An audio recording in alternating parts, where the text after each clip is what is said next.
देखिए, उन्हें धार्मिक ग्रंथ मत कहिए। ये देश का इतिहास है। तो वहाँ लोग सवाल करते हैं कि राम हुए थे या नहीं। ये बस खराब याददाश्त का सवाल है। 1 लाख से ज्यादा चरित्र हैं, उसे आप उपदेश कैसे मान सकते हैं? फिर आप गौतम बुद्ध के खिलाफ हैं, आप राम के हर किसी के खिलाफ हैं। दोस्तों, दिवाली के इस मौके पर कुकू एफएम ऐप की तरफ से वीडियो के अंत में है आप सभी के लिए 10 लाख तक के इनाम जीतने का शानदार मौका। तो इसलिए जरूरी है कि आप इस वीडियो को अंत तक जरूर देखें।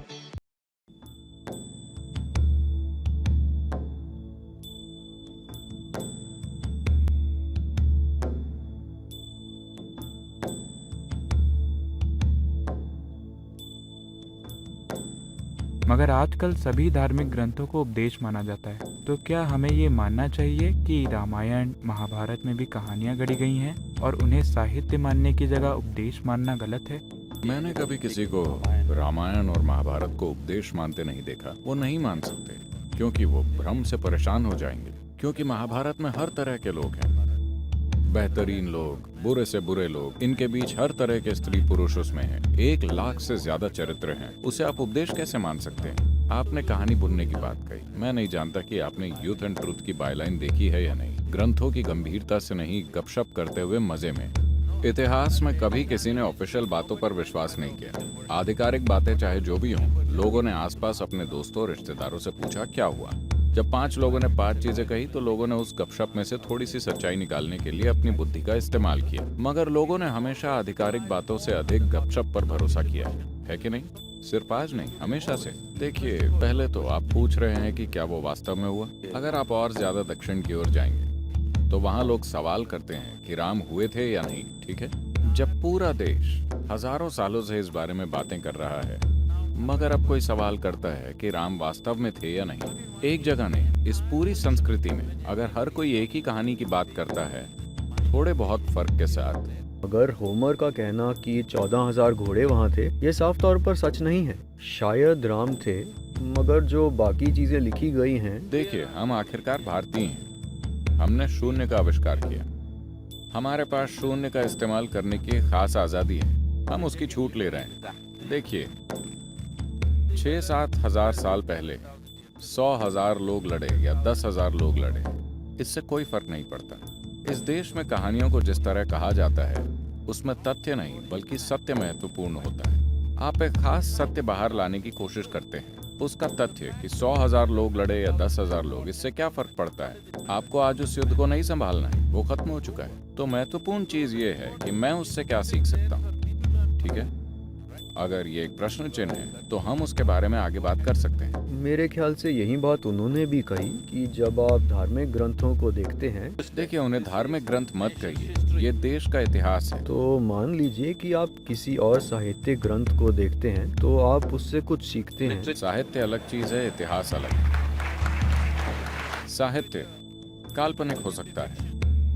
इतिहास में हमेशा 2 पक्ष दिखाए जाते हैं, इसलिए वो हमेशा आपके लिए कुछ मतलब रखता है। देखिए, मैं यही कह रहा हूँ। वर्णन इस तरह है। मान लीजिए 6,000 साल पहले राम की एक पत्नी थी जिसका नाम सीता नहीं था, तो मुझे क्या समस्या होगी? ठीक है, उसके पिता का नाम वो नहीं था, वो अलग तरह के इंसान थे। मुझे उससे क्या फर्क पड़ता है? कौन सी घटना कब हुई, इस पर भी आप सवाल कर सकते हैं। समस्या सिर्फ ये है कि क्या हमारे लिए उसमें कुछ है। बात बस यही है। तो सवाल है कि इस देश में हम राम की पूजा क्यों करते हैं? वो कोई बहुत सफल व्यक्ति नहीं थे। अगर आप इसे ध्यान से देखें तो वो लगातार असफल रहे। हाँ, आज भी वो जमीन की समस्याओं से जूझ रहे हैं, इसीलिए आपने ये मुद्दा उठाया। ये आज की ही बात नहीं है, सिर्फ आज की बात नहीं है। अपने जीवन की शुरुआत से ही वो लगातार मुसीबत और मुसीबत और मुसीबत में रहे। देखिए, राजा बनना उनका अधिकार था। 17 या 18 साल की उम्र में उनका राज्याभिषेक हो गया। उन्होंने एक राजकुमारी से विवाह किया और 1-2 साल के अंदर ही उन्हें जंगल भेज दिया गया। ये उन्हें राज्य से, सत्ता से और हर चीज से बाहर फेंकने जैसा था। इन सब से ही कोई व्यक्ति टूट सकता था, मगर वो वहीं बस गए। वो वहां जाते हैं, एक तमिल सेना बनाते हैं, ये मत भूलिए। फिर युद्ध होता है, वो सैकड़ों लोगों को मार देते हैं और एक सुंदर शहर को जला देते हैं। अपनी पत्नी को वापस लाते हैं और रहने लगते हैं। सीता को अग्नि परीक्षा से गुजरना पड़ता है, वो साबित करने के लिए कि वो शुद्ध है, ताकि दूसरे लोग स्वीकार कर पाएं। नहीं, चलिए ठीक से इस पर बात करते हैं। ये उनके लिए सिर्फ एक स्त्री नहीं थी, उन्होंने जाकर उसके लिए युद्ध लड़ा, 3000 किलोमीटर चल के गए। ये बस एक स्त्री नहीं थी, वो सीता के लिए जी रहे थे, मगर फिर भी उन्होंने गर्भावस्था की स्थिति में उसे जंगल वापस भेज दिया, अच्छी तरह ये जानते हुए कि ये उनके राज्य का भविष्य हो सकता है। देखिए, ये सिर्फ एक धोबी की बात नहीं है, यही आपकी गलती है। आप इन चीजों को शाब्दिक अर्थ में ले रहे हैं। आम लोगों का राजा पर से विश्वास उठ गया है कि वो कहीं से कोई स्त्री ले आए और हमारी रानी बना दिया, क्योंकि रानी को राज्य की माता के रूप में देखा जाता है। हम ऐसी स्त्री को माता के रूप में नहीं देखना चाहते। वो यही कह रहे हैं कि वो किसी जगह जाकर किसी दूसरे आदमी के साथ रह चुकी है। उस समय के लोग यही कह रहे थे।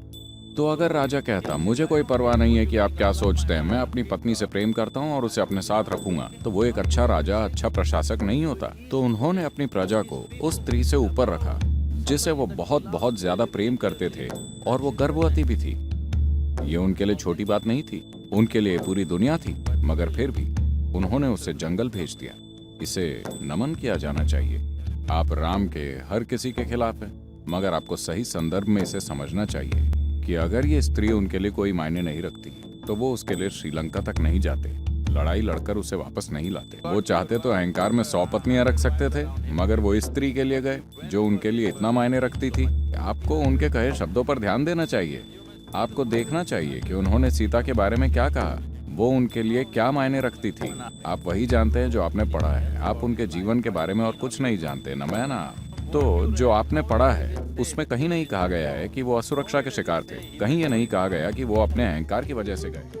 दोस्तों, यह वाली रामायण तो सबने देखी है, लेकिन इसके बावजूद भी रामायण से जुड़ी कई ऐसी घटनाएं हैं जो हम में से बहुत ही कम लोग जानते हैं। जैसे कि रावण और बाली की लड़ाई कब और कैसे हुई, सुमाली कौन था जिसने सोने की लंका लूटने की कोशिश की, और वो कौन था जिसने मारीच और शक्तिशाली रावण तक को बंदी बना लिया। दोस्तों, रामायण और इससे जुड़ी ऐसी अनसुनी घटनाएं आपको सुनने को मिलेंगी कुकू एफएम की इस ऑडियो बुक में, जिसका नाम ही है श्री राम, जिसमें रामायण के साथ साथ रामायण के हर एक मुख्य पात्र की कहानी भी विस्तार से बताई गई है। और सिर्फ यही नहीं, कुकू एफएम जो कि इंडिया का लीडिंग ऑडियो शो प्लेटफॉर्म है, यहाँ से आप सुन सकते हैं 10,000 से भी ज्यादा ऑडियो शोज, वो भी आपकी अपनी रीजनल लैंग्वेज में। और वीडियो की शुरुआत में हम आपके लिए जिस स्पेशल दिवाली ऑफर की बात कर रहे थे, वो ये है कि कुकू एफएम ऐप के प्रीमियम सब्सक्रिप्शन पर अब आप में से हर कोई दिखाए गए प्रोमो कोड दिवाली 50 की सहायता से पा सकता है पूरे 50% का डिस्काउंट। यानी कि 1 साल तक का सब्सक्रिप्शन अब आपको मिलेगा 399 नहीं, सिर्फ 199 रुपए में। और सिर्फ इतना ही नहीं, साथ में आपको मिल रहा है 10 लाख तक के शानदार उपहार जीतने का मौका, जैसे कि कार, गोल्ड कॉइन और वाउचर इत्यादि। लेकिन ध्यान रखें, यह ऑफर सिर्फ 19 अक्टूबर से 25 अक्टूबर तक के लिए है। इसलिए अगर आप भी इस खास मौके का फायदा उठाना चाहते हैं तो अभी वीडियो के कमेंट बॉक्स या डिस्क्रिप्शन में दी गई लिंक पर जाएं और डाउनलोड करें पूरी तरह से made in India app Kuku FM और मनाइए यह दिवाली कामयाबी वाली।